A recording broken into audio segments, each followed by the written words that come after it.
In this line of work, we train for the worst day of someone else's life, but we don't always train for what that does to us personally. Roughly 1 in 4 people working in first responder and military careers will struggle with substance misuse or addiction at some point in their life. Not because they are weak, but because they're exposed to trauma, stress, and responsibility most people will never see or even understand. And the problem isn't that help doesn't exist, it's that people wait too long to ask for it. Welcome to the Real ResQ Podcast, part of Vertical Magazine's Helicast Network. We are right alongside the Hangar Z Podcast, Helicopter Podcast, Valor Flight Crew Podcast, and Vertical MRO Podcast. You can discover every show at verticalhelicast.com. They're amazing, so if you get a chance to check it out, please do. I'd like to say thank you to our sponsors for this episode, Blue Drop Training and Simulation. What they do, innovative training and interactive technologies. Learn more at bluedroppts.com. Metro Aviation. Their vision, lift humanity to the most uncompromising yet sustainable standard of safe transport, period. Check them out at metroaviation.com. Precision Aviation Group. Their precision is the key to your performance. Go learn more at precisionaviationgroup.com. Got to throw a shout out to the Real ResQ store. If you haven't been there to check out what we have for swag, you can help support this podcast by grabbing some cool gear at therealresqstore.com. Now let's get into our next episode with a guy who is a relentless seeker of bigger, badder, and harder challenges in life. His journey, good and bad, led him to a profound realization. True strength is in helping those who struggle the most. Ladies and gentlemen, please welcome to the show, Dr. Tony Dice. My name is Jason Quinn. I am United States Coast Guard Rescue Swimmer number 500. These are my rescues and rescues from those of us that put our lives on the line every day so others may live. This is the Real ResQ Podcast.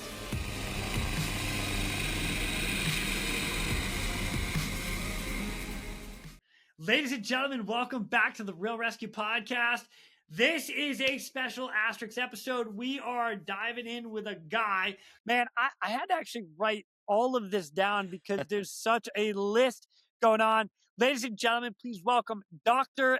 Dice. What's up there, Dr. D? How you doing, Jason? Good to be here, man. Looking forward to this trip. It's going to be a doozy. Oh, it's going to be fun. I'm excited. So let's see. You are a doctor in counseling and psychology. You have earned the title Navy SEAL. That's awesome. You're a firefighter, a paramedic, an author of your own book, and a drug addict and alcoholic. Mm-hmm. What? Earned that shit, man. I earned it. Every one of those. Dude. Paid for. Every one of those. All right. So All right. I'm excited to get into this conversation with you because I know that there are people out there that struggle and have a hard time, and you went through something similar and pulled yourself out of it. We're going to throw a couple stories in there that are going to relate to what you do. Now you are one of, like, in the all U.S. military, there are top tier guys, top tier. That would be like the Navy SEALs, the pararescues. We can go down the list. I'm going to throw in Coast Guard Rescue Swimmer as top tier in the U.S. Coast Guard. Representing, yeah. I don't know if, like, let's see. There aren't too many people in the water that I would worry about, but you and me, I don't know, man. Water's my home. You and I fear no man subsurface. You take it under the waves, and we'll see.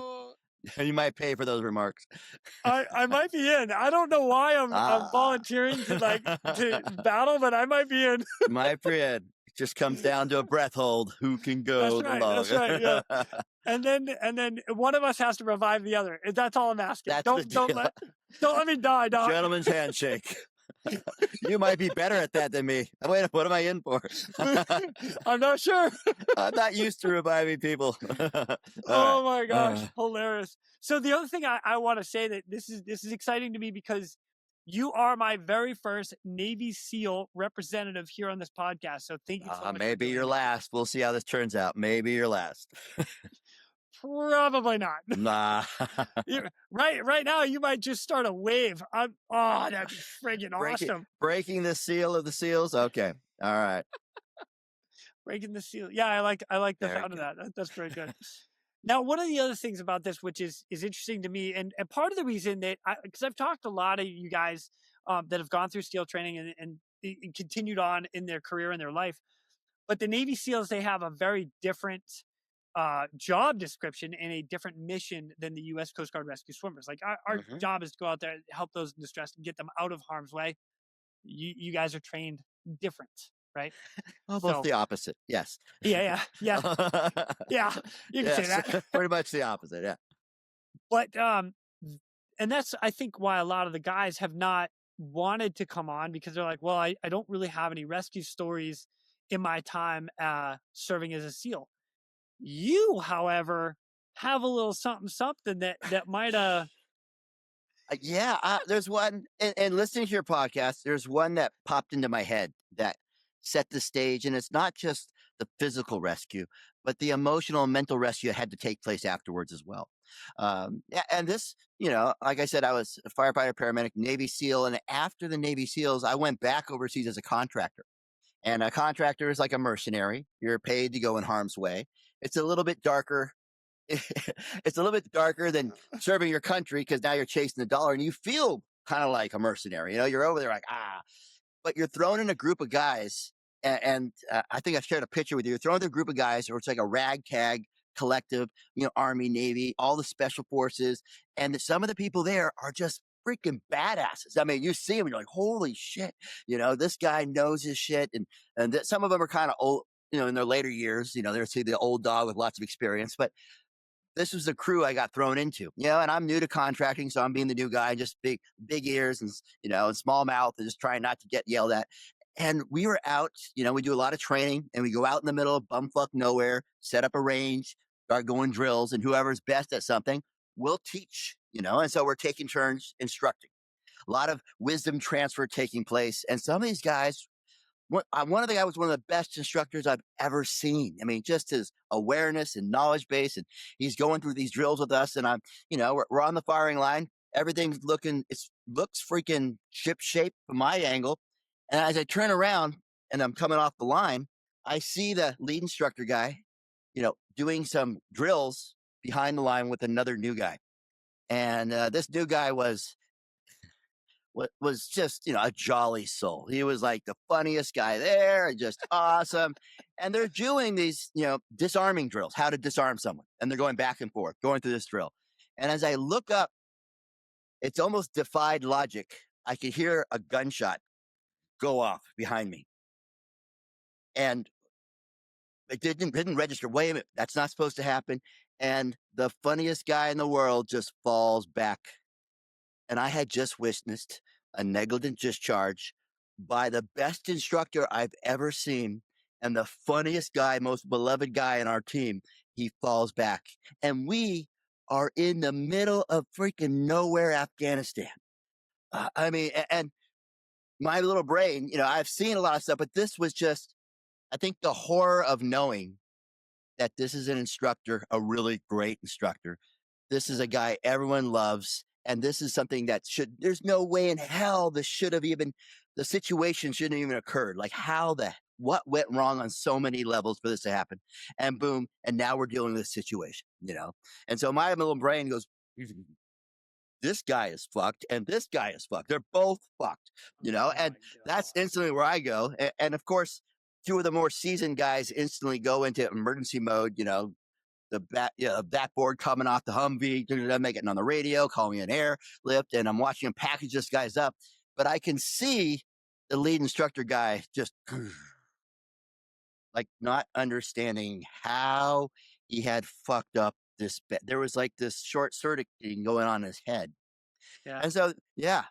And they did a great job working him up. And then we got on the horn with air and they're transitioning out for the LZ and they're going to transfer him, to Kabul and then from Kabul out to Germany and take care of it. And, this guy, the most beloved guy there, has 5 kids.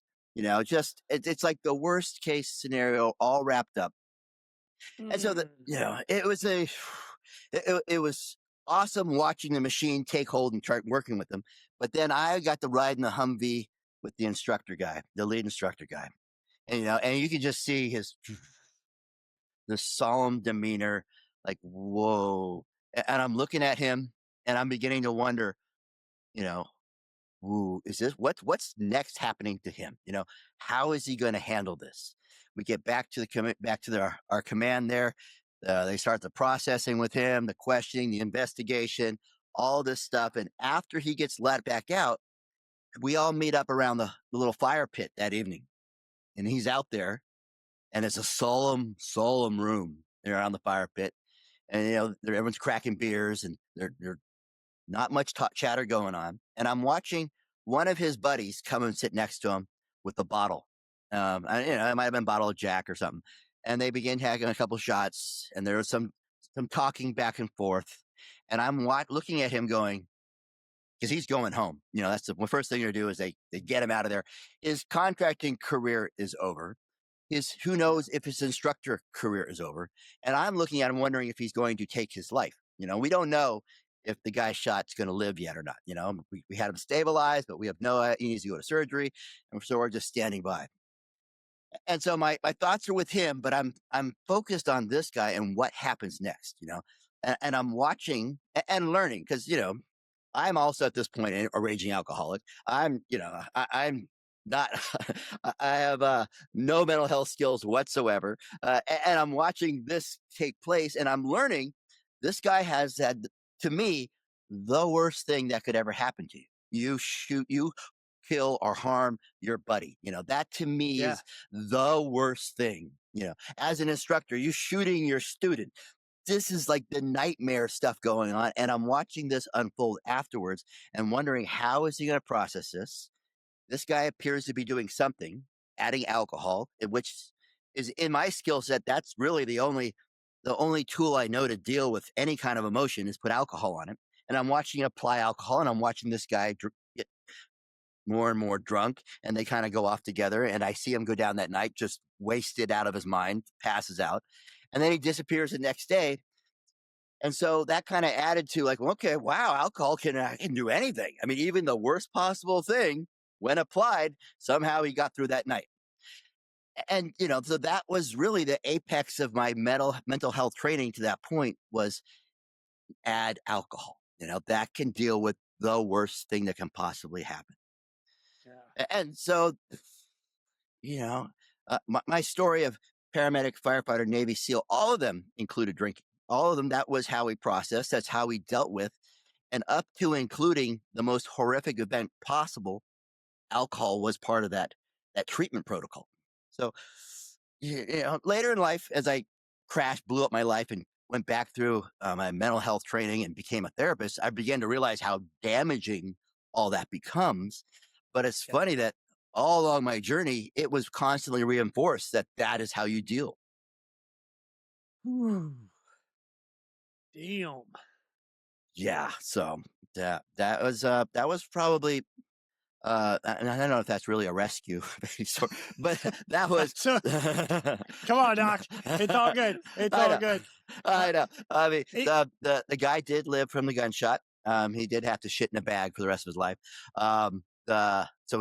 He's still a dad.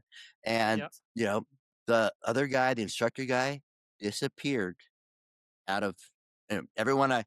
He lost contact with everyone there at the team, and just kind of, I never saw him again. That's too bad. I hope he's okay. I really do. I really do. Yeah. So I'll tell you what, as far as the rescue side of it, you being a paramedic as well, you can totally understand that going in there, stop the bleeding and make sure he's got an airway and let's go. They worked him up. They packaged him up, started IV, did 2 large bore, packaged him out, and let's go. Yeah. I mean, What he needed was cold hard steel in an operating room. That's what he needed. that's all I could. I mean, the transport hour. I mean, but just that the reality that we are in the middle of nowhere, and we're contractors. We're not the military. We don't have rescue standing by. The Marines aren't rolling in on a push of a button. It had to be logistically worked out on the fly. Yeah. Oh man, Yeah. that's wild. Oof. Doc, So, holy smoke.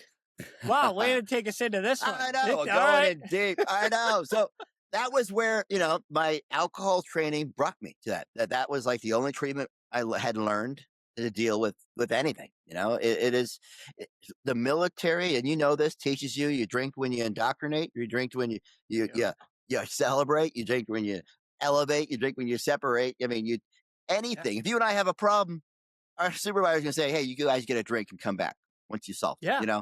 Yeah. I mean, any issue, your wife leaves you, your buddy dies, oh, you got a broken leg. I mean, it's always on the menu because it's what they teach us on how to deal. It's almost like a social norm within all of us. Yes. I remember specifically coming back from a couple of rescues and like just wanting to go home and chill the nerves out, and let's go get a beer, let's go get a whiskey, let's go get something, let's just chill out. And then you're talking about the only upside to it, and I don't know if that's probably a bad Doc. I'm sorry, I just said that. That's all right. But it was that it allowed you to open up with some of your boys, and you could talk about the incident that happened, and that was nice. But you don't need the alcohol to do that. So Well, I mean, I will emphasize that it's not needed, but it's that social norm to sit around. Let's have a drink. Let's just drink. I know, but if you go back in history, every military, we're talking 3000 BC, to today has had an alcohol component in its use of pre and post war. And it does have a use. I mean, there is a letdown. Let's discuss the beginning processing. I think the failure alcohol takes us to is that there's a percentage of the population who becomes alcoholic, and they continue to use that alcohol for everything and begins to overwhelm the rest of their world. So I'm not saying alcohol doesn't have a purpose. I mean, you cannot run a military without alcohol. You take away alcohol and there won't be a military. It will fall apart. Yeah, right? Yeah, I mean, it will. It will. You ban alcohol, you see where enlistment goes. You just see if there's ever another person enlists in the military.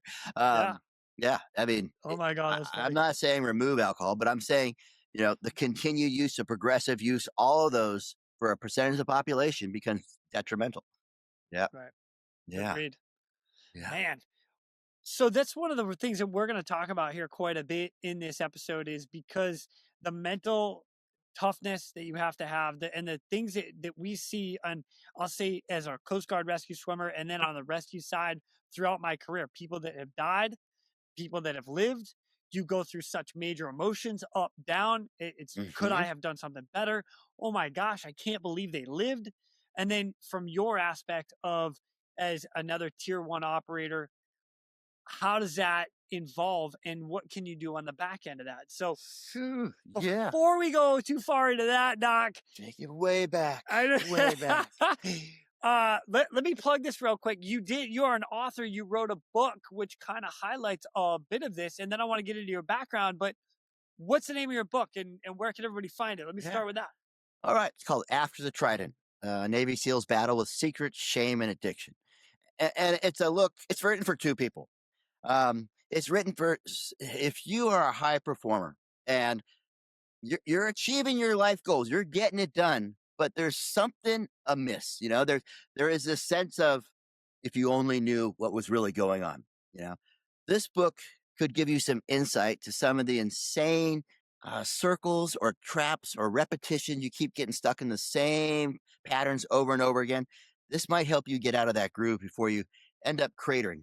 The other person I wrote this book for, if you have a family member who you're watching him repeat the same insane cycles over and again, and you're wondering what the fuck is wrong with them, this book might give you some insight of what their thinking process is like, because this is a story of a high performer who has this secret identity entity of, either adrenaline junkie, an alcoholic, a drug addict, who's always chasing the next high, the next buzz, but somehow still managing to be successful in life until that turns on him. And it's like you're watching this cool adventure movie and you're watching the hero go through a really tough part in his life. It's like the self-talk that he's telling him. You're like, holy shit, this is what he's telling himself, behind the scenes. And then how I ultimately, dug myself out.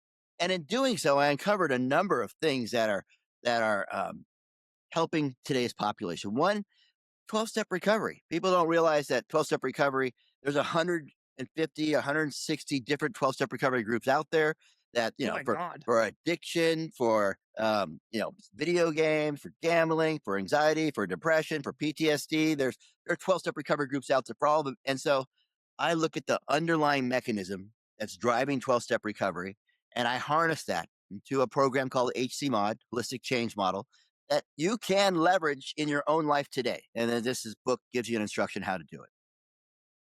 Brilliant. Woof. Man, no wonder you're a doctor. Oh my God. All right. That's awesome. We're going to divert real quick to thank our sponsors. Metro Aviation. Metro Aviation, the world's largest family-owned aeromedical operator, offers comprehensive aircraft services with 140-plus aircraft in over 25 states. The Completion Center installs medical and law enforcement kits and avionics, serving diverse aviation needs including offshore, utility, VIP, and corporate sectors. But how did I get there, man? Yeah, let's bring it back a little bit. Let's take it back. Where are you from? What brought you into a firefighter first? Paramedic next? Fire rescue first. Firefighter. I'm with a few at the fire rescue, then ambulance. Yes. Okay. Most people don't do that. But that is not normal. That is not normal. And I will explain why. I mean, I was up in the Northern California in a town of Horse Creek, California. It's a little tiny town, like 89 people. It's 3 to 6 miles from the Oregon border, depending how you measure it, and it's way up in the Siskiyou Mountains. And I'm the oldest of 8 brothers and sisters, and we're all homeschooled. So isolated. There within 100 miles. As a teenager, I found one girl who wasn't related to me that was my same age, and she did not like me. So I was.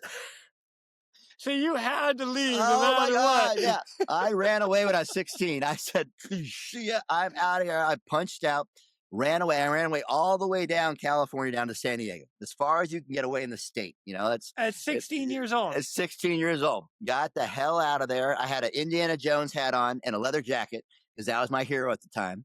And I did some couch surfing. There were a few friends down there for a while. I got into San Diego Mesa College, a junior college. I got my GED at 16. And so now I'm a 16-year-old walking around a college campus. And I remember this. I remember at the end of the day, my feet were sore. They weren't used to being on concrete all day. It was like, this was like bizarro, whole different world. More people in my classroom than in my own hometown. Yeah, it was very much, wow, this is it. Let's go. And I started just taking classes like crazy. I mean, I took aerospace engineering was my first major. And then I changed it to biochem. And then I changed it to, there were only $3 a unit back then at a junior college. And I'm applying for Pell Grants. And I was just kind of excited about starting an adventure called a life. I took an EMT class that I was like, whoa, this enables me to be a hero. I was instantly bought into that idea. I got a certificate. That is awesome. I know. I actually legitimately love that right now. And I heard there was a Klamath River Hose Company, which is a fire rescue company, was taking on, first you come on as a volunteer, then you get hired, and they were allowing people to walk in and try out. And I got my EMT cert. I took some other courses, and I showed up, and I got brought on. And oh my gosh, back then, they had the old hose, fire trucks that people were still riding on the back of them. You'd clip in and you get to ride on the back of the fire truck. And, and this is a winding river road with the cliff on one side and a raging river on the other. So you get these vehicles over the embankment. And, it was just crazy watching the carnage, but then I get to show up and everyone else had to stand back and I got to go in and we had to do extrication, jaws of life. And it was just hero stuff. I mean, it was so feeding. I loved it. I loved having a pager that would go off and I had to like, what? I put wigwags on my Jeep so I could pass people. I was. I love it. Oh my gosh. Doc, I got a question about that. Cause Yo. like, I mean, I love like first rescue ever stuff. So yes. do you remember your very first call? First rescue? Oh my yes, God. Please. Yes, it was please. so bad. Oh my God. So first rescue, we got a call for unresponsive male and it was on the River Road. I show up, I'm in my civilian, my Jeep. So I beat the rescue rig there. First on the scene.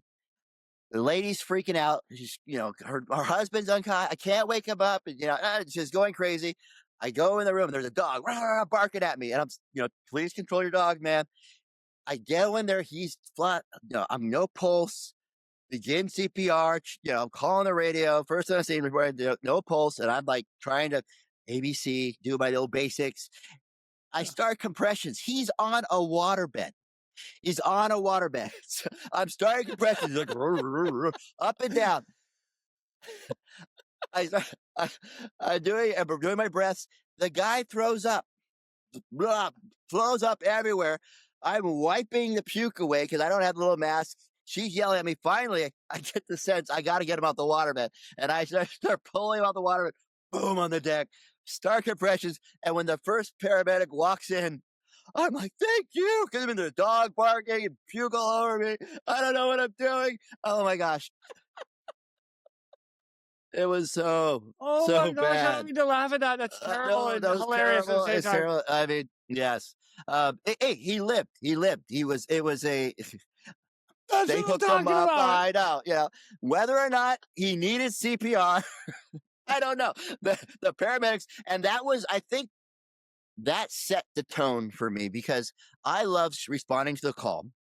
I loved the extricating, but there was always this sense of, okay, now what? And it seemed like the paramedics in the ambulance were coming lights and siren, and you had the sense of relief. Okay, you guys got him.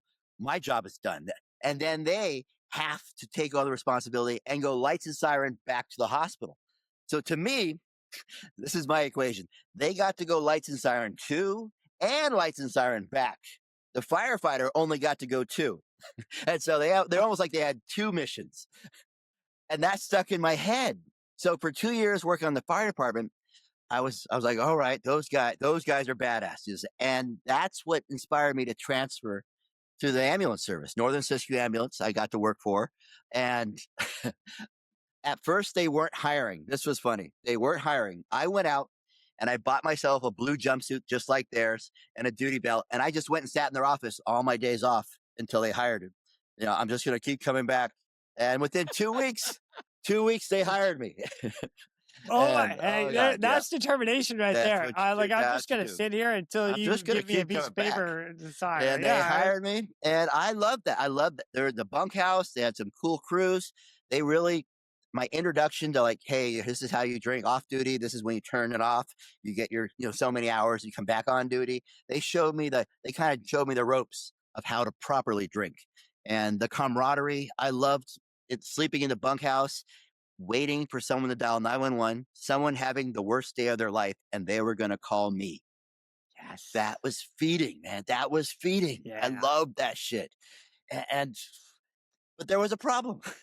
There was a lot of calls. We went into the big city of Wairika. When I say big back then, we're talking they had 2 stoplights.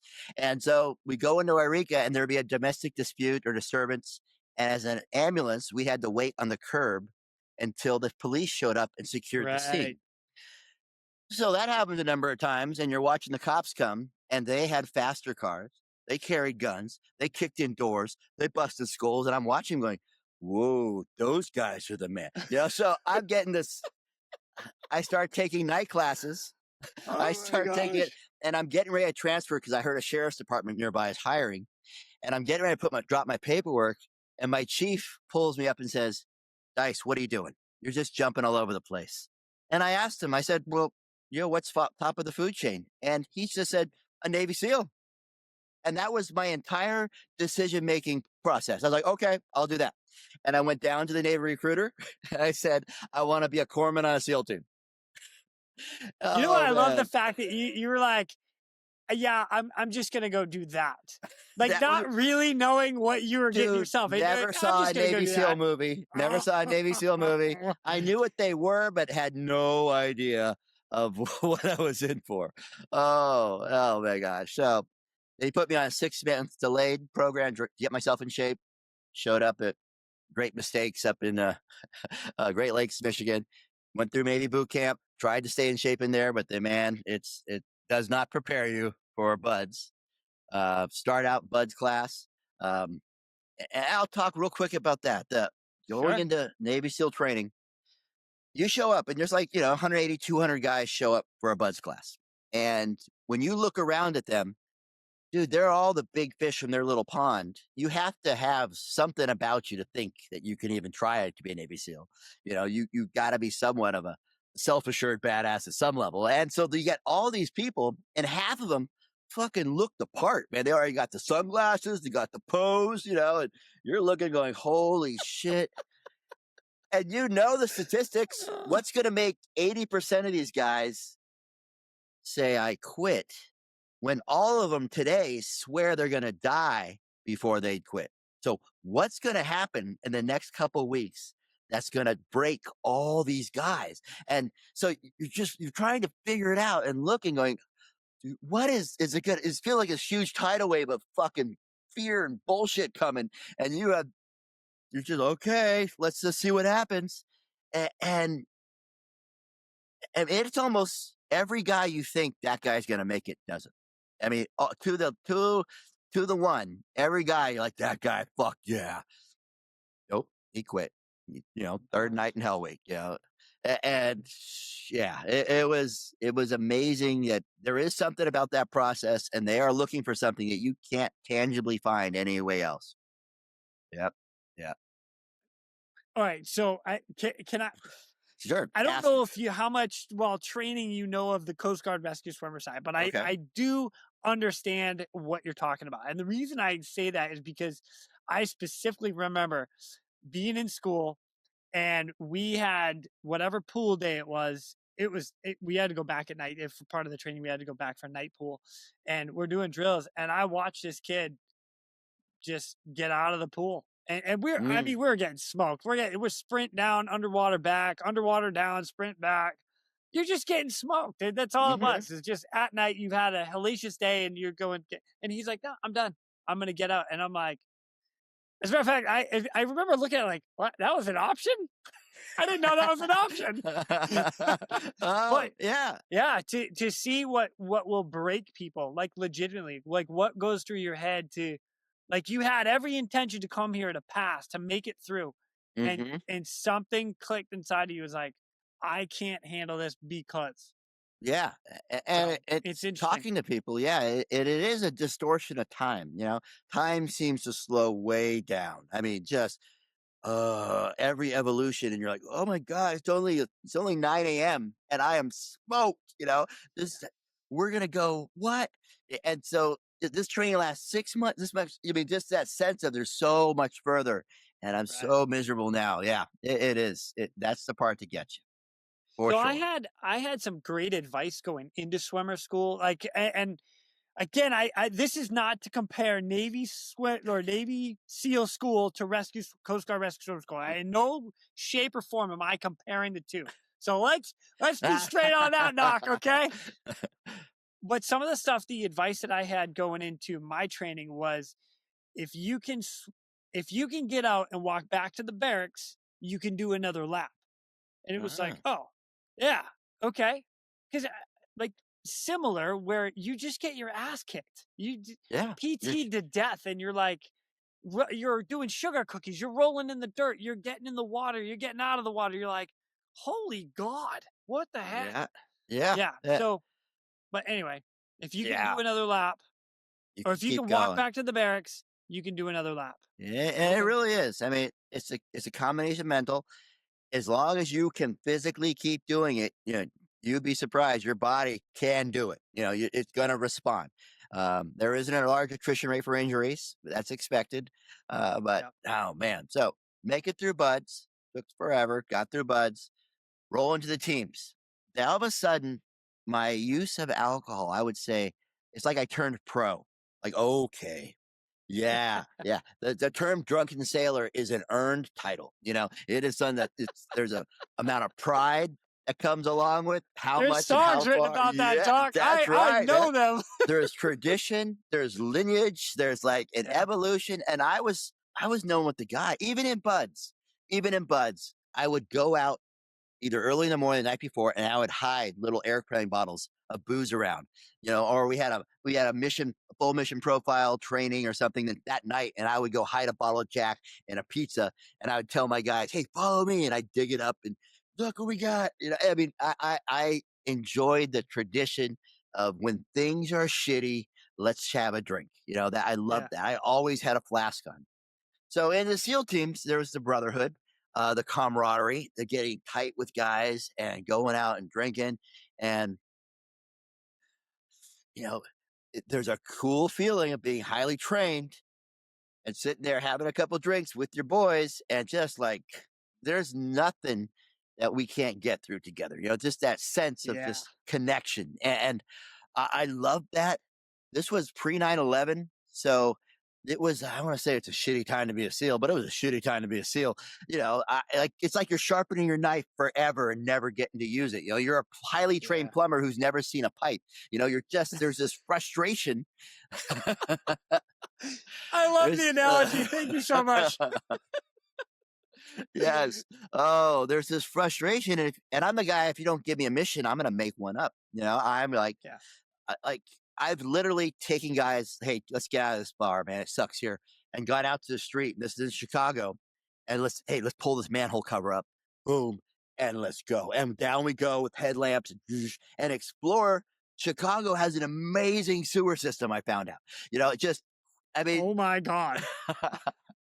Yeah, let's, if you ever went to a concert and you see some idiot climbing up in the speakers up there, that's me up there, cutting open the chem lights and throwing them on the crowd. That's the kind of guy I would be. Let's get into the mischief.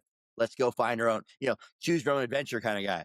So let's just say for my head shed, they were always wondering what Dice is up to. Does someone have Dice? Who has Dice duty? They were kind of always looking for what I was getting into. Oh my gosh.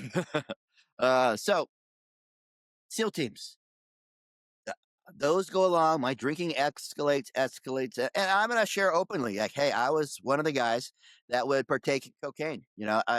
I was a control freak.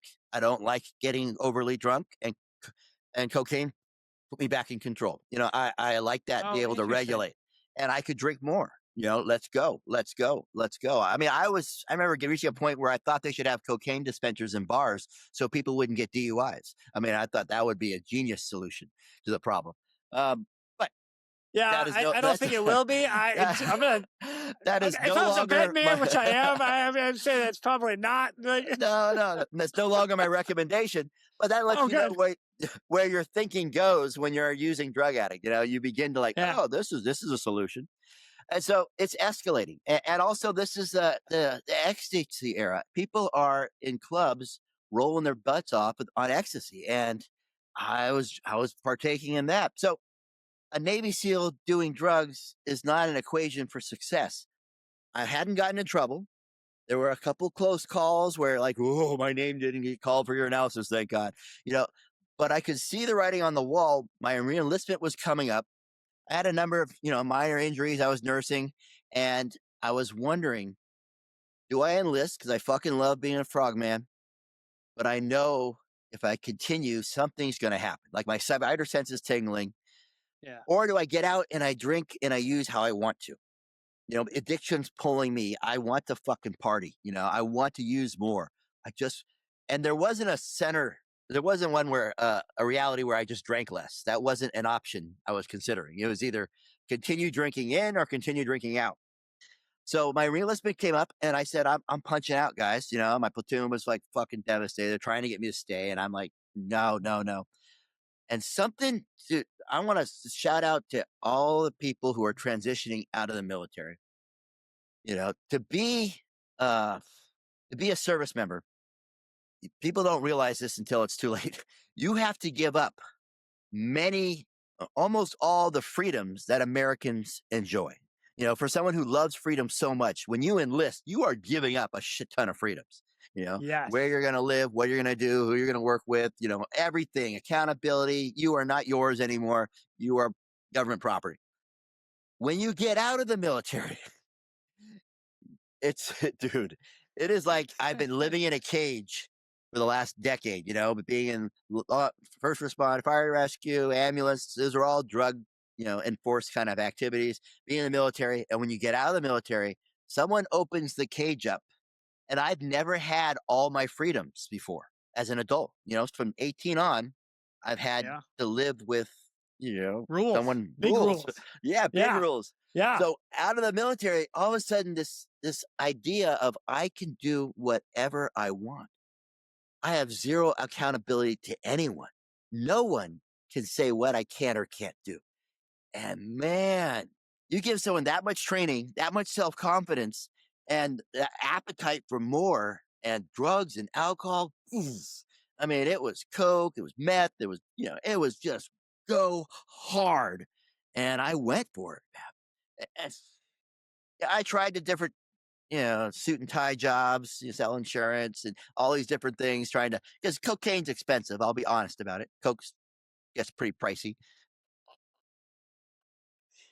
Noted. Noted. But then all of a sudden 9/11 drops. Boom. I am angry. I'm ready to go fucking to war. I'm thinking they're going to recall all the team guys. I just got out the year before. I'm for sure going to be recalled. And I'm wondering how I'm going to serve and still have this addiction, because I didn't want to stop using. I know I'm an alcoholic addict, but they're calling people. I mean, I'm waiting for them to call me back, watching the news, getting angry, want to play. I discover something called a contractor, which I noted earlier, the whole world of contracting. Right. And I heard from someone that they pay $1,000 a day tax-free. I'm like, holy shit.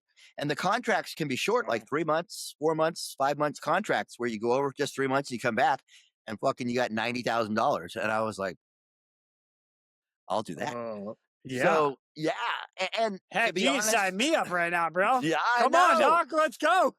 You can teach me a few things, right? Yeah. $1,000 a day. They give you a black passport, diplomatic immunity.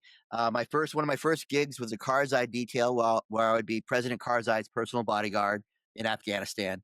And, you roll up, body armor, suit and tie, M4, hand grenades, just walking with the president wherever he went. That was a fun gig, making $1,000 a day. You still get to drink at night. You work 90 days, you come home and get to party with all that money and go back over again, do another gig. And you felt like you're participating in the sandbox. You get to go over there, you're freaking, go out the door, you're getting all your needs met. Unfortunately, addiction's progressive in nature. When you have access to more money, that means more drugs and your appetite grows. I remember shifting to crystal meth because it has Coke lasts about 30 minutes every time you do it. Crystal meth is, 6 to 9 hours. It's more bang for your buck. More bang for your buck. I did not know that. Well, you don't. You're not a tweaker. That's why you don't know this. You're not a tweaker. I am not. You're not. Correct. I am a tweaker. Yeah, I am a tweaker. And for those who don't tweak, for those who don't use crystal meth, my best description, it's like putting your RPMs so high up and giving you a level of self-confidence that you can fucking do anything, and you can do it faster than anybody. But in reality, you're just peeling out the whole time and not getting any traction. But you think you're going somewhere. You're just like, wow, that's a great analogy. Thanks, Doc. I know. And you can think, like, I'm not a computer technician, but for some reason, put meth in me. I think I can take the screen off this laptop, and I can put it on this laptop, and take that screen off that laptop, and I can put it on this laptop, and I'll just rewire it. And so I'll begin to take everything apart and try to fix everything, which results in everything being taken apart in your life. So, So this combination of crystal meth, drug use, a lot of money, and going back and forth, contract after contract, a couple things I started noting. One, I was becoming more and more uncomfortable in the United States because, over there you got a lot of, convoys, motorcades, IEDs, suicide bombers, all the stuff you're dealing with. You come back here and I pull up at a stoplight and I'm for some reason on alert, like keyed up, on alert. Car pulls up next to me, feel like he's going to fucking detonate. I don't like sitting at a red light. I got to run the red light. I need to start getting a couple beers in me, pop a couple pills so I could drive around. I was becoming more and more uncomfortable stateside, and less I was fucked up.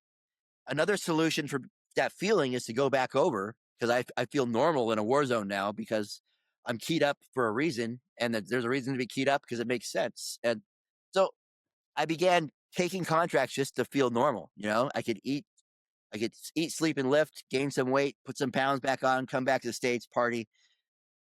That's wearing on my body. I ended up, crystal meth just kind of robs you of everything, including your physicality. I weighed 130 pounds. Right now I'm about 220, 6'2", and that's kind of like my team guy weight, and I weighed 130 pounds on this frame. I have this picture of me I keep on my desk. It's of me at Mount Trashmore in Virginia Beach with my son. I weigh 130 pounds and I look like a freaking POW. I tell people that, I'm just running a lot. I'm on a different diet. I remember the first time I was trying to take a contract and the contract's, guy said, Dice, get your shit together. You look like shit, and denied me. So that is hard. Yeah. Like, whoa, dude. And that wasn't my bottom. That was just the beginning of me like fucking using harder. I ended up, when the H1N1, the swine flu pandemic was going on, at that time I had a 2-year-old son, little Ronan. He was in daycare. I remember getting a phone call from the daycare, and you never answer it when you're all fucked up like that. So you listen to the message, and the technician said there's been an exposure at the daycare. We're having all the parents come pick up their kids. And when I'm twacked on my mind, I go, oh, my son needs to be rescued. Fuck, I got to get to him. Okay, let me just get straight here. Let me just hit this pipe one more time. Okay, I got to get to my son. He needs me to get to him. His mom's calling. She leaves a message saying that she's out of the area. I have to get him. The daycare's calling, leave a message. Mom's calling, leave a message. The daycare's calling, and I'm sitting there trying to hit one more, trying to get out of this room. My son needs me. My son needs me. Realizing I can't. For 3 hours, I'm trying to get out of this room, using some more, and I could feel this realization that I'm not going anywhere. I remember looking at my phone and just turning it off and realizing, fuck, my whole life I've been trained to be a hero, and my son needs me, and I can't get out of this room. Dude, it's like I could hear my spirits break. I stopped looking in the mirror after that. I mean, I began to drink and use like, you fucking deserve it. Just using so hard you don't wake up. It's like a really passive suicide because I fucking hate myself so much kind of feeling. Doc. Holy dude. shit. Oh, God. I didn't go home for 3 days after that. My son was eventually picked up by a mother-in-law like hours late, but We're going to divert real quick to thank our sponsors. Blue Drop Training and Simulation. Blue Drop Training and Simulation for equipping your team with essential training solutions, including highly interactive courseware and advanced VR/MR simulation training tools. Explore more of Blue Drop's training solutions at bluedropts.com. Man, about a month later, I was in another fucking horrible house bender situation, just using hard. And there was these 2 young boys there. 2 young boys, about 11, 12 years old, no shirts, blue jeans. At 3 a.m., they were up, and they had these little plastic airsoft guns. And they had horrible weapons handling skills. They were sweeping the shit out of me. I'm just flinching, getting angry with them. I go upstairs and I I pass love out. the fact that you just said they have terrible handling skills. They Like, did. Dude, no one was training them properly. Yeah, yes. I love that's Oh, what you got out of that. that's what I remember. It stands out in my Smoked out of head. your mind, and you're like, they have terrible handling, so they need to be Skills. trained properly. Properly. I I'm want to sorry, talk to I your digress. parents. I know. really got that out of that. That was really good. That was exactly. I was angry at them too. Like, fuck. Go upstairs, pass out. I get awoken by one of those kids kicking me and aiming the pistol at me, saying, "Hey, freak, hey, freak." And I roll over and I look up at him and I look past the pistol and I look into his eyes. And this is just a young little boy, but it looks like he has shark eyes. Like there is zero innocence left in this kid's eyes. Like he's seen too much shit for a little boy. And I'm realizing in that moment that this is what's going to happen to Ronan, my son. I'm going to die from this disease. My dad died from this disease, and my son is going to follow in these footsteps. And that was, for whatever reason, I got up and I went down into the kitchen of this house that wasn't mine, and I began searching, because in every kitchen back then, there was this thing called the Yellow Pages, which was our version of the internet. This is all we had. You open it up and you search. Yes. So I know this. All you young kids out there, it's kind of like a phone book with a lot of yellow pages. It's a book version of the internet. This is how you Google search back then. That's right. Right. And I found a treatment center. Shout out to the Farley Center in Williamsburg. I freaking put my finger down on it, dialed it. They had a spot for me. I was 9 hours late getting there. But that was the beginning. Like 51% of me I know I needed it, but 49% of me was like, I want to keep using. I get up there, get checked in, and fucking, instantly regretted it. The hangover. Yeah. It's 3 days coming off of meth of just being miserable. In treatment. What part of miserable? Like aches? I've heard aches and pains and excruciating aches and pains is what I've been told. So it's everything. Like when you're in meth, you're constantly making fists with your toes, making fists with your hands. You're constantly flexing. This jaw is clenching all the time, and so all of those sore muscles instantly are screaming at you. And it's 3 days of zero to no energy at all. And you're used to always having energy, and now you have zero energy, and then deep depression. So it's like from crashing down. And at a treatment center on the second day, they're trying to get you out of bed, and they're trying to get you to attend groups. And I start attending their group sessions, and I'm not saying shit. I'm just miserable. And all the adults there, all the therapists, all sound like Charlie Brown's parents. They're all like rah rah rah rah rah rah rah rah, and you're just.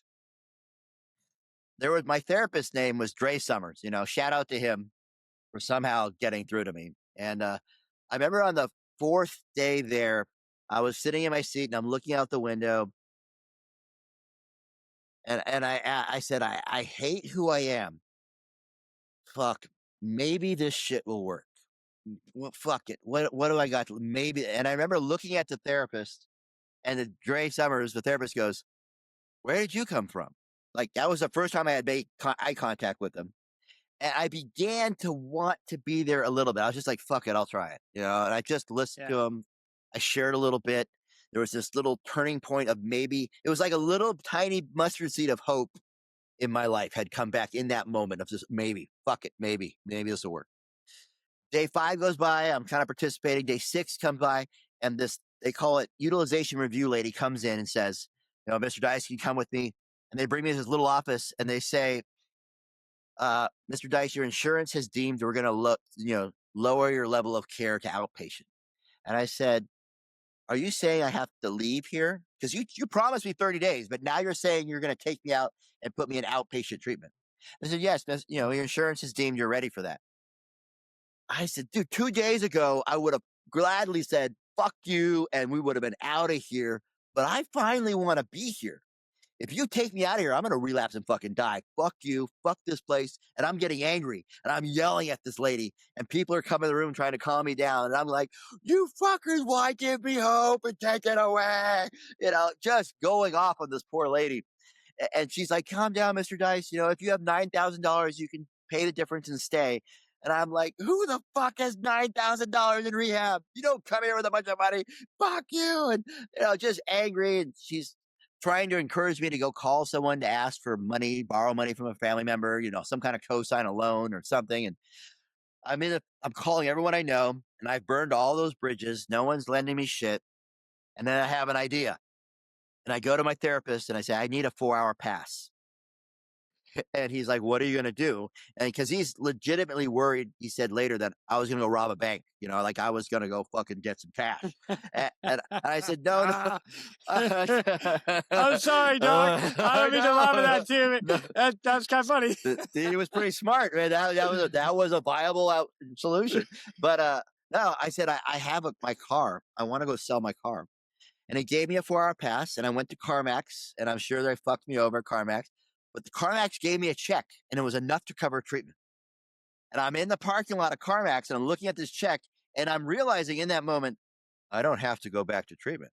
Like, this is a good run. I can go. And I'm beginning to walk back. And if it weren't for that little bit of hope I had 2 days before, like that little mustard seed of maybe I can change, I can be someone else, dude, I didn't even go to the bank. I just went straight back to the Barley Center and endorsed the back of the check and said, will you guys accept this? And they took it. They took an endorsed check as payment. And I got to stay in treatment. I got to finish out my 30 days. And man, talk about being serious. I felt like I took all my poker chips and I slid them into the table and said, I bet it all on Farley. This shit had better work, guys. Sitting in the front row, taking crazy notes. Someone tried. You know what rigor school is? Oh yeah, Oh sure yeah, do. yeah. You're talking like rigging air parachutes and all the jump gear. That's right. Yeah, rigor school. Heck yeah, rigor school. Yeah. So I went to rigor school, and rigor school, they learn how to pack and repair parachutes. And the final exam for this course is you pack your own parachute and you jump it out of a plane. It is a truly pass-fail course. It's like a truly like you pay attention because your life depends on it. I felt like that at rehab. I thought, if I don't get this, if I don't do this perfectly, I'm going to relapse and die. And I did everything they said. I mean, fully committed, let's go, and just kind of turned my focus towards fucking rehab. I'm doing everything they said. One therapist even said, Mr. Dice, you didn't learn how to self-soothe as a kid. Well, I want you to go down to Walmart and buy yourself a teddy bear. And for the rest of the time in treatment, I want you to carry it around with you 24/7. And I looked at them and I was like, I'm a Navy SEAL. We don't do teddy bears. She said, just a suggestion. I hung my head and I went down to Walmart. I got this black fuzzy teddy bear about yay big. I put a skull and crossbone armband on him to make him look kind of tough. But I carried him around. The rest of the time in rehab, I'm shuffling around rehab with this teddy bear. And if anyone fucked with him, I was like, what? Leave him, motherfucker. Yeah, I was doing anything they said. Oh, so, I was just, like, I turned the same passion I had for SEAL teams, the same passion I just aimed it towards recovery and go. Get out of treatment, work a 12-step program. At the end of it, part of the final parts of working a 12-step program is you get to be someone's sponsor. I learned in that process of working with someone that, wow, I'm much more attuned to empathy than I ever realized. And from that, I thought, fuck, all my life I've been trained to be a Navy SEAL, or trained to be a hero, and that's been either gurneys, kit bags, M4, all this shit I'd wear and I remember my therapist coming to work with a cup of coffee is all he brought, and he saved my ass. I said, that motherfucker, that guy's a badass. And so I went back to school wanting to be a therapist. And I had no degrees, no idea. I went to like a TCC, a little community college. I got my 2-year degree in social services, transferred to Old Dominion University, got a 4-year degree in human services, then stayed on, got my master's. And so now I'm 5 years clean and sober, have a master's degree, have my license, and I go back to the Farley Center and say, hey, motherfuckers, 5 years ago today, that was on my recovery date, I walk in the door and I said, you guys saved my life 5 years ago. Can I have a job? And they hired me. Yes. Oh, Doc, Oh, what the dude, heck? That's dude, amazing. I know. And I worked for them. I loved it. I loved running groups. Dre Summers, my therapist, was still there. He took me under his wing. I worked with him for a whole year. At the 1 year mark, he wanted to go on vacation. He said, "Will you cover my group?" So I'm in his office, in his chair, in the same room that I was a patient in 5 years ago previous. And I'm sitting there with his clipboard, and I'm watching this young guy come in and sit in the chair that I used to sit in and look out the window. And this wave washes over me of everything in my life had to happen the exactly the way it did happen for me to end up here in this chair for him. It was like this, wow, this is a calling. And I'm trying not to break down and have tears. I'm trying to hold it together, keep it together, trying to be the therapist. But dude, I mean, that was like, okay, I am on the right track. I now know what I'm supposed to do. And it is to fucking work with these guys. I did that for 5 years there. I realized in that time that law enforcement, first responders, military, there are additional layers of defenses we got to get through. They need different types of treatment. I helped Farley write a training program just for them. We opened an intensive outpatient program just for them. I began running those groups. In that process, I realized, I can reach more people if I get out on my own. And so I started Bishop and Dice Defense. It's Bishop and Dice Defense is, Tony Dice, Dr. Tony Dice, and Scott Bishop, two guys in recovery who realized that law enforcement first responders out there are in need, and they don't want to get helped. There's a lot of that. They're resistant to treatment. And so we wanted to develop a vehicle to reach them. And what we came up with was Bishop and Dice Defense is defense of the mind, body, and soul. And what we do is we come out to your precinct, we come out to your department, and we will supply fucking ammo, body armor, breathing apparatus, uniforms. We will do whatever you need, even trainings, all kinds of trainings to win your business for the whole first year. We will just shoot the shit and be fucking awesome. On year 2, we bring in the mental health services and we begin that process once you know us, once you trust us. So it's a 2-year process we embark on when we reach out to a program. And that is how we've been we're in 7 states now, working with different agencies. We do a lot of speaking engagements. We get out there, get the word out. But this is our way of reaching those heavily defended today's heroes. And I mean, to the number, everyone I've ever met, this is my impression of what their subconscious is like. How you doing? Yeah, no, I'm fine. No. Fist up. I'm ready to battle. They are How you doing? How you doing? Defenses up. That is right. Ready to fight. Ready to yeah. Hey, you're doing it right now. Do this right now. Now, do this with me. Take your arms and open them up all the way down. Yeah. How does that feel? Holy I want to give you a hug, dude. I know. I feel open. I mean, this is not comfortable, but okay, back up. Yeah. Much better. Yes. Yeah. To get them to bring those arms down, to lower those defenses. Oh my gosh. I mean, once it happens, it's fucking amazing. The second, this is the kicker now. You're going to love this. The second principle we're after at Bishop and Dice Defense, what we look for when I'm out there working a group, and I'm working with disabled veterans. I'm working with law enforcement retirees. I'm looking for guys who have been through this shit, who faced their demons, either been to rehab, been to therapy, who worked on them, who want to do this for others, who realize there's more they can give. I'm going to help facilitate them going back to school, to get their certificates, to get their training, to get them to be therapists so that they can be force multipliers. The 10Xers. I get you to find 10 more of you. Let's help solve this problem because, a firefighter who's a therapist can fucking save firefighter lives. A veteran who's a therapist can save veteran lives. It is a shortcut to connection. It's a way to get through to those who don't want to get you to get through. Fuck yeah. Absolutely. I'll even piggyback off that and say that it's being able to relate to the guys and girls that have gone through what we go through.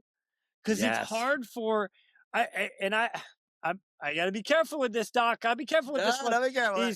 You have people that go through your type of training and they want to help, and I fully respect that. But how can you help me when you have no idea what I've seen and or done? How are you supposed to help me? And then I had great advice from my boy James Boomhauer. We actually talked about that specifically, about you can request or you can ask for a different therapist. Like that, maybe maybe you're not getting the connection that you want with the person you're with. And I get that. And there's another piece of that I'll throw in with George Cavallo, who was my chief up in Kodiak, Alaska.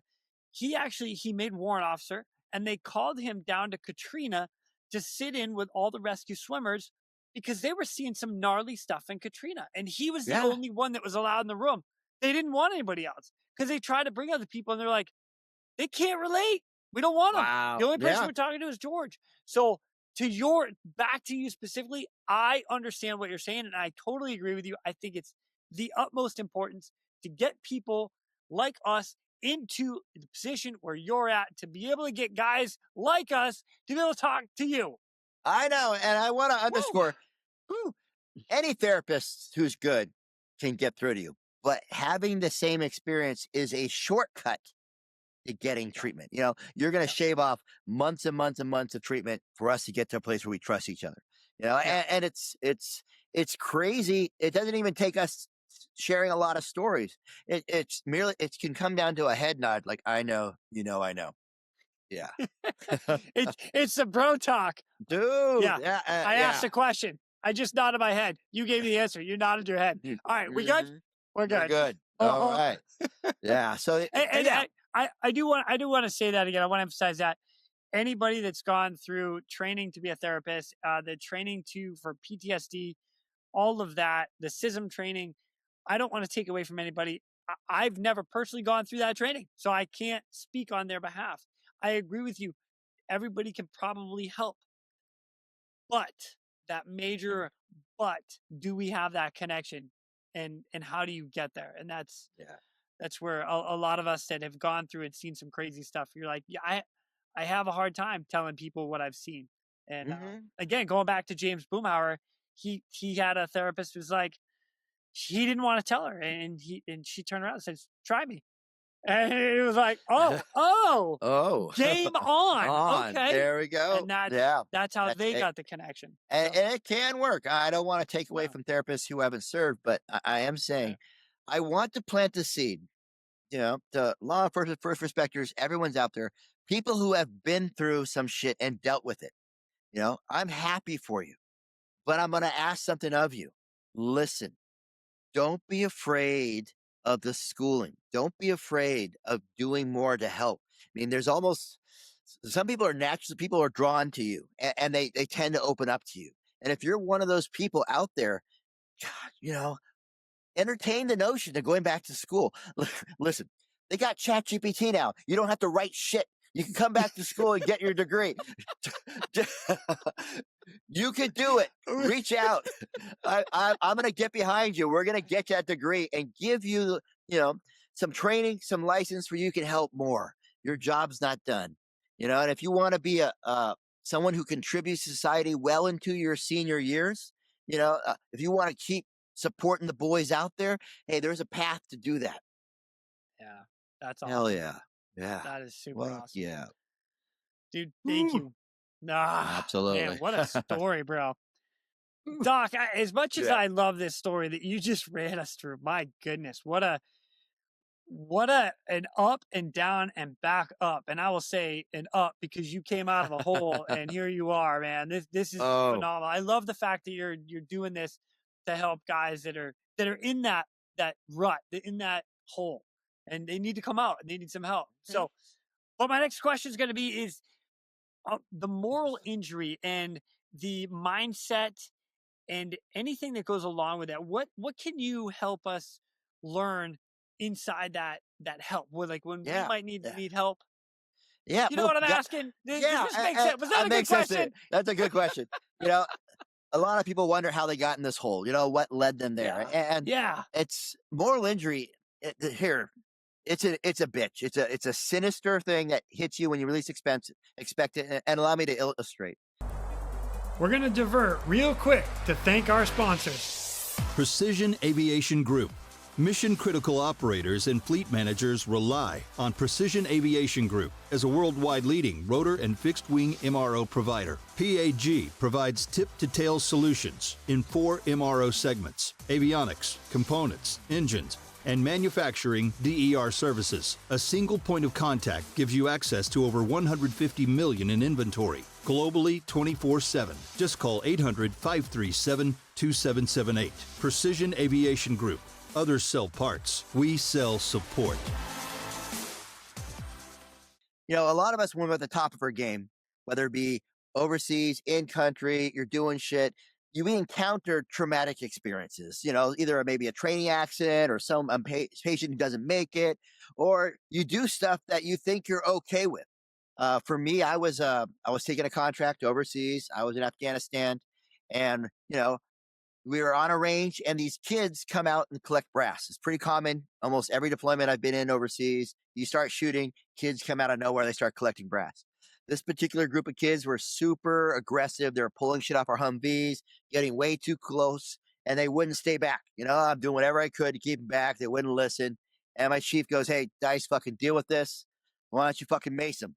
And I'm like, "Okay, guess we're macing kids today." And I bust out the mace, and I go down the line and just let them have it, you know, and kids fucking freak out when you mace them, if you didn't know. And so, but there was one kid, maybe 13, 14 years old, fucking just takes it. Just mean look, eyes swelling shut, mucus running down his nose, just taking the mace and just staring me down. And I'm looking at him like, holy shit, this guy's gonna fucking, you know, he's gonna grow up and kill one of my friends. And I'm like, this guy, oh my gosh. You know, as I pick up a stick, and I'm impressed by it. I'm impressed by it. You know, and I pick up a stick like I'm going to hit him, and he runs off. End of incident. You know, and I'm like, wow, that was crazy. And that's not the worst thing I had done by far, but that stood out in my head as, you know, something that happened. Years later, I get out of the military. I get done contracting. I'm out in, you know, I get married. I have a kid. As that kid, little Ronan, getting to walking age, and he gets to that cool age where they can walk and get up on your lap, you know, and you see him walk across the room, and he's happy to see daddy. Yeah. I'm noticing as he comes close to me, I'm beginning to have like my heart racing. I'm getting really anxious as I'm holding him. I have to get a couple beers in me so I can mellow out, hold my kid. I'm starting to have nightmares about that Afghani kid who was staring me down, showed up in my nightmares. I'm getting to where I look in the room and I see little Ronan playing with the blocks, and I don't go in there because it's fucking getting me all anxious. I'm avoiding my son. Wow. Because, and get this, it's through therapy I learned it's because I am now a dad who loves this little boy so much, but I am also someone who maces little boys. I'm someone who maces little boys like Ronan. But I love them. So now I'm in this father, you know, role in my life. I'm no longer in this, you know, Navy SEAL badass mode down there who maces kids. I was okay with it then, but then as I changed internally, I'm not okay with who I was. And there was this conflict that was manifesting itself with these physical symptoms that I could use alcohol to try to push down. But that moral injury shifts with time. So many times you will do stuff, endure stuff that you think you're totally fine with. Oh, I'm cool. And you think you're a fucking badass. As you change, you know, maybe become a reformed Christian. Maybe you go through addiction, you become this awesome therapist. Maybe you go through another transfer, become a dad, whatever it is. You may still have to deal with this self-image of someone who's been through or done this crazy stuff. So what the message I want to send to people or inform them is like, hey, just because you made it through it, don't think it's never going to come back again. You know, as you go through different phases of your life, your body's keeping score. Your subconscious is going to remind you, hey, motherfucker, you mace kids, you know, and that shit. Yeah. So pay attention to those feelings and those nightmares and start talking about them, because a therapist has helped me connect the dots. Hey, this is what you're going through. we need to repackage this. In that time, this is what you did and this is what was expected.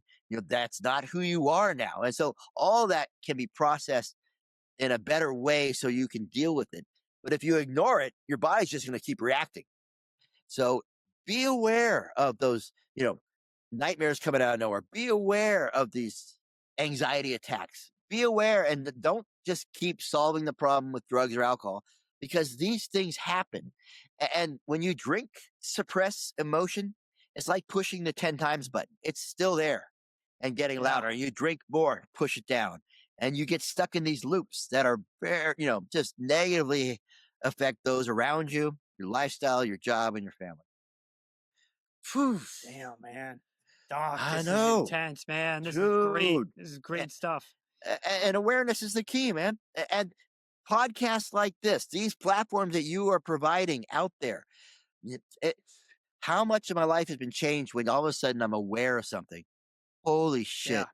Let me go talk to someone. That's I've the literally key. heard that here. They're like, I know. I feel like I'm sitting in therapy talking to you. I'm like, well, you're on record, so I don't know what to tell you. Absolutely. Absolutely. Oh, shit.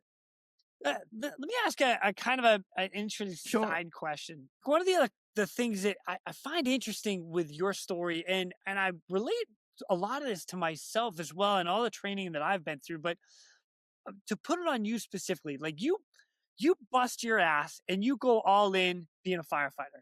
You bust your ass, you go all in being a paramedic. Then you go all in Navy SEAL, get some. Then you go all in to an addiction. All in, right? All in, yes. Then you get into rehab and you go all in on rehab. I'm going to bring it back to me for a second. I went all in at swimmer school. There was no option of failing. That was never an option.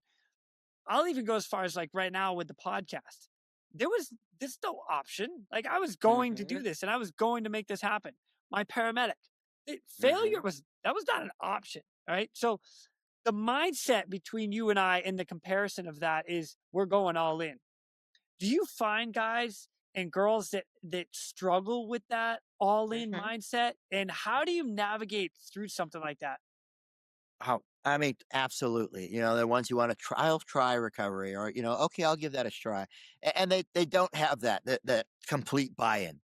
And it's a brutal truth.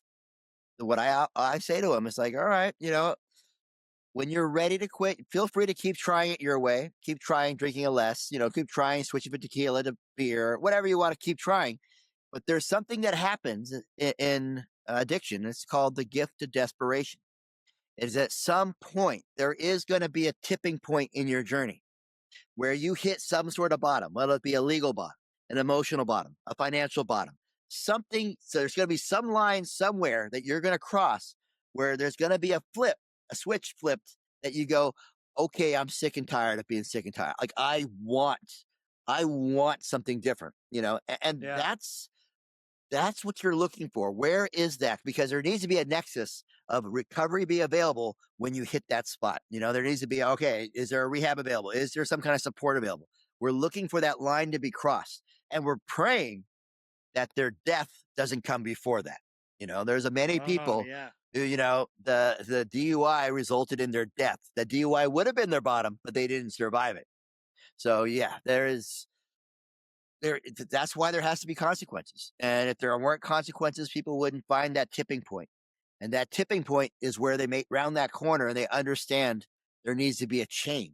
Because I existed for a long time, and this was my mantra. I can quit. I just don't want to. I'm doing fatty lines of meth and, get drinking like crazy and going, I can quit. I just don't want to. And I was an addict, but I didn't want to change. I've said those words and not about drugs or alcohol.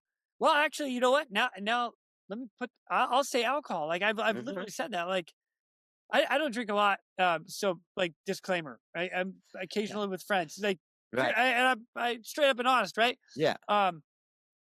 But I've said those exact words. Oh, I could quit this anytime. I just don't want to. When I leave the desert and I go home to the States, I'm usually having a bourbon, a beer, or a glass of wine. almost every night. And then at one Nice. point, I'm like, I don't want this anymore.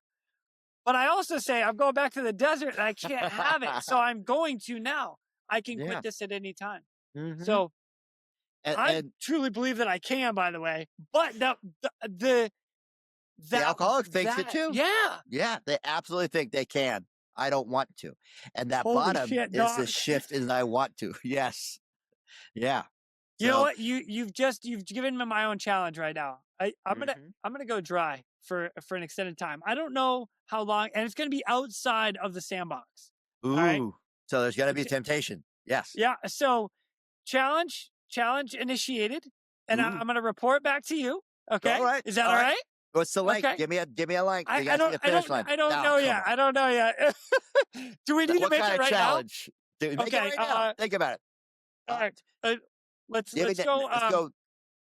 90 days. 90 days. 90 days. 3 months. 90 days. 3 months. 90 days. Roger Here's the that. question. 90 days. Here's the Okay, challenge. Though. At the Yes, sir. 90-day mark, you ask Yep. yourself, wow, that was good for X, Y, and Z.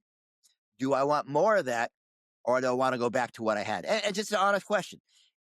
If you say I want more of that, another 90 days. If you're like, no, it was nice, but I want to go back. End of challenge. So there's a question at the end of it. Do I want more of this or not? Yeah, and it's Dr. a moment Dice? of reflection. Yeah, Challenge accepted. challenge accepted. All right. I will let you know when day 1 starts, and it'll probably be the release of this Okay. podcast All right. So starting today. starting today. Today. There Day you go. 1. One. All right. All right. Raw. Setting my stopwatch. All right. Ah, yeah, buddy. Is that a Navy SEAL thing? Like start the stopwatch? Like, let's go. Yeah, timer set. You always see it in the Yeah. movies. Like, 40 minutes of the bomb detonates. Click. And All right. click. Countdown started. I'm like, who has that shortcut? Yeah. Oh gosh, that's great. All right. Oh man, Doctor Dice, Doctor D. I cannot thank you enough for coming on. This has been Oh, awesome. thank you so much, man. Your book, where can we Yeah. find it, and how can we get in touch with you? All right. 2 big ways. One, get on my mailing list. Tons of backstories, access to videos. DrDicebook.com. DrDicebook.com. Number 2, on Amazon. Dr. Tony Dice. Boom, it's on pre-order now. You can log in and get your pre-order copy. All right. Yes, If I yeah. if I get one, can I get it signed? Oh, hell yeah. Fuck yeah. buddy. Hell let's yeah. go, Doc. Hell yeah. Let's go. Okay. All right. All right. You might regret what I write, but fuck yeah, let's do it. I don't care. I don't care. Okay, It's all it's right. gonna go on the mantle. It's There we gonna be go. awesome. Hell yeah. One Yeah. last question before I let you go. I love to end podcasts with a piece of advice. And with everything that you've been through, all of your training from firefighter, paramedic, Navy SEAL, rough patch, and into your doctoral and everything you're doing now, is there a piece of advice that stands out that you can pass on to everybody else? Absolutely. What I've learned, being all these things you've noted, is that there is no greater honor than to be able to be there for someone. So if you are hurting, struggling, you're going through a hard patch, you can give that honor to someone, whether it be your buddy, someone you trust. Oh, crack the door, say, hey, man, I'm not okay. I need to talk. When someone does that to me, when someone asks me they need to talk, I understand they are giving me the hugest honor in the world to be able to be there for my buddy. Because you and I know there's no greater honor than fucking humping your buddy out of a war zone, saving someone's life, being there for them when they need you most. So if you are hurting, understand you are not imposing on someone, troubling someone. You're not being a hassle or a burden. You are bestowing upon them the biggest honor you can give them of please be there for me. So with that notion in mind, if you are hurting in any way, crack the fucking door and all you have to say, hey man, you got a minute? I want to talk about something. I love that.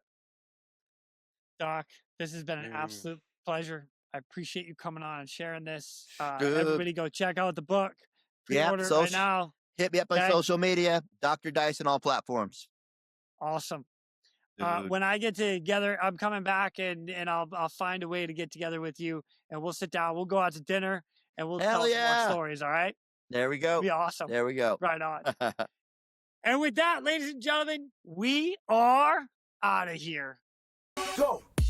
Now it's time for me to pull chocks and take off. But before I go, I'm always looking for the memorable rescues that people have done. If you have one that you're willing to share or know somebody who has a story, please feel free to reach out to me. I'd love to highlight it here at the Real ResQ. For everybody that is standing by for that SAR alarm, remember, those in distress are praying for a miracle. They are going to get you. So until next time, fly safe and swim hard. Thank you for joining me today here at the Real ResQ Podcast, powered by Vertical Helicast. We'd also like to say thank you to our sponsors for this episode. Blue Drop Training and Simulation. Blue Drop Training and Simulation for equipping your team with essential training solutions, including highly interactive courseware and advanced VR/MR simulation training tools. Explore more of Blue Drop's training solutions at bluedropts.com. Metro Aviation, the world's largest family-owned aeromedical operator, offers comprehensive aircraft services with 140-plus aircraft in over 25 states. The Completion Center installs medical and law enforcement kits and avionics, serving diverse aviation needs including offshore, utility, VIP, and corporate sectors. And Precision Aviation Group. Mission-critical operators and fleet managers rely on Precision Aviation Group as a worldwide leading rotor and fixed-wing MRO provider. PAG provides tip-to-tail solutions in 4 MRO segments: avionics, components, engines, and manufacturing DER services. A single point of contact gives you access to over 150 million in inventory, globally 24/7. Just call 800-537-2778. Precision Aviation Group. Others sell parts. We sell support. Doc, do you ever have like a training incident during all of your stuff that stands out to you that's just absolutely hilarious to you? You mean one where you end up in jail? Oh my God. Oh my God. Yes. Yes. Oh shit. What? Oh fuck. So I remember I said in our podcast, I talked about training to be a Navy SEAL. They gave me 6 months to get in shape. And so Yep. I'm running every day, and I'm following the training instructions. And I lived in the town of Wairika at the time, and I'm running up this hill because my apartment's at the top of the hill. I run up to my apartment up the hill, and I'm breathing heavy, and I'm feeling extra froggy that day. And behind my hill, there's this dirt road that goes to the top of the mountain. And I fucking go hit it hard. Whoa, top of the mountain. Breathing the mountain air, top of the mountain, going, yeah. Behind me on the mountain, there's a water tower. And I look at the water tower and I go, fuck it. And I climb around the little safety thing on the ladder and I get to the top of the water tower. Now I'm looking over the whole valley going, whoa, this is awesome. Dude, I climb down the water tower. I go down the dirt road. I go into my apartment and I start dragging my couch out of my living room. And I get it on my shoulders and I go up the dirt road and I have this rope and I pull it on top of the water tower. And I set it up there and I'm sitting on this couch on top of the water tower going, yes. Dude, I climb down the water tower, go down the dirt road into my apartment. I pull my barbecue out and I carry it to the top of the mountain. I pull it with a rope up there and I'm sitting up there cooking a steak, sitting on my couch, eating a steak, drinking my Corona, watching the sun get low in the valley, going, motherfucker, I'm going to be a Navy SEAL. This is the best fucking day of my life. And I mean, I am just having the most amazing experience ever, just like, yeah, it doesn't get better than this. Beautiful view. And I'm enjoying my steak and I hear this bullhorn, on the water tower. And I look over the edge and there's like the utility company, the PD, the sheriff's department, all these cars pulling up. I've been setting off these pressure sensors all day on top of the water tower, and these people come pulling up. They make me come down, and I come climbing down, and I'm kind of laughing as I do. And I'm like, hey, guys, thinking, I had some pull because I'm on the ambulance department. And they grab me, cuff me, put me back in the PD car. They send up their junior man up there and pushes all the shit off, like barbecue. And I'm in the back in handcuffs going, no, because I had borrowed that barbecue from my brother-in-law, who had borrowed it from the chief of police. So that's the chief of police barbecue they're pushing off the bar. Dude, they charged me for sure with terrorist tampering with city water supply, a felony charge. So now no Navy. I'm not kicked. I can't join the Navy. They bring me down. They lock me up. My mom has to come down and get me released. I get a court date. I have to show up in court. I'm in a suit. I have an attorney. My mom's there. She's crying, not only because her son, is facing charges, but because my brother, Noah, is over there in an orange jumpsuit in shackles because he was arrested for breaking into the sheriff's armory and stealing ammunition earlier. So both brothers are in court the same day. Oh my God. Oh my gosh. Oh yeah, my God. I didn't see that one coming at all. Oh my God. Did not see this coming. Oh shit. It was horrible. Thank you so much. That's fantastic. Yes. Oh my God.